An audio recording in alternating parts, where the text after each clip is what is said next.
தொடர்ந்து வீர தமிழ முன்னணியின் மாநில ஒருங்கிணைப்பாளர் தமிழம் செந்தில்நாதன் அவர்கள்.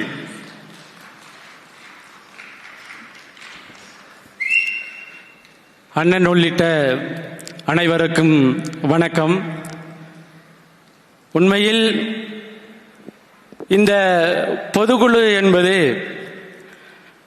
நாம் 2026 சட்டமன்ற தேர்தலில் எழுத போற தேர்வுக்கான ஆயத்த பணிக்கான வேலையா பார்க்கணும்.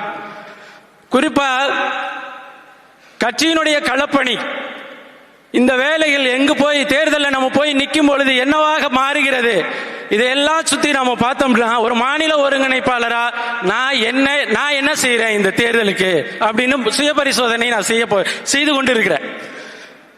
ஒரு சட்டமன்ற தொகுதிக்கு அதிகபட்சம் 400 வாக்குச்சாவடிகள்னு வச்சுக்கோங்க. நாம ஒரு சட்டமன்ற தொகுதிக்கு பாசறைக்கான மாநில ஒருங்கிணைப்பாளர் சேர்த்து எல்லாரும் சேர்த்து ஒரு 40, குறைந்தது 40 மாநில ஒருங்கிணைப்பாளருக்கு மேல ஒரு சட்டமன்ற தொகுதியில போட்டிருக்கிறோம். அண்ணன்கிட்ட ஒரே ஒரு கோரிக்கையா வைக்கிறேன், என்னன்னா ஒவ்வொரு சட்டமன்ற தொகுதியிலும் நாம தெரிவு செய்யப்பட்டிருக்கின்ற மாநில ஒருங்கிணைப்பாளருக்கு 10 வாக்குச்சாவடியை பொறுப்பா கொடுங்க. 10 வாக்குச்சாவடியை பொறுப்பா கொடுங்க. மேடையில வந்து நான் பேசுறேன், நீங்க எல்லாரும் வேலை செய்யணும், உயிரை கொடுத்து வேலை செய்யணும், நல்லா வேலை செய்யணும். நான் பேசிக்கிட்டே இருக்கிறேன், கீழே உள்ளவங்க எல்லாம் வேலை செஞ்சுக்கிட்டு தான் இருக்கிறாங்க. அவங்கள நாம எப்படி அணுகிறோம்? 40 மாநில ஒருங்கிணைப்பாளர் ஒரு சட்டமன்ற தொகுதி, ஆளுக்கு 10 வாக்குச்சாவடிகளை நம்ம கையில எடுத்து அந்த 10 வாக்குச்சாவடிகள்ல மட்டும் நம்ம வேலை செஞ்சோம்னா 15 ஆண்டு கால உழைப்பிற்கு யாருகிட்டையும் நம்ம போய் கை நீட்டு நிற்க வேண்டியதில்ல. 2026 சட்டமன்ற தொகுதி தேர்தலில் நாம் தமிழர் கட்சி அரியணை ஏறும்.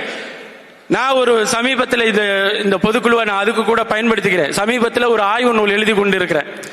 அந்த ஆய்வு நூல் என்ன, உலக வரலாற்றில் தேசியவாதங்களினுடைய எழுச்சி, இன்று தனியாக பிரிந்திருக்கின்ற எல்லா நாடுகளுக்கு பின்னாடியும் தேசியவாதம் உயிர் பெற்று வருகிறது. அது எழுதுகிறது. ஓட்டோமானினுடைய பேரரசுல 600 வருஷம் அடிமையா இருந்தவங்க இனவாத எழுச்சி பெற்று வந்து 600 வருஷம் கழிச்சு விடுதலை பெறாங்க.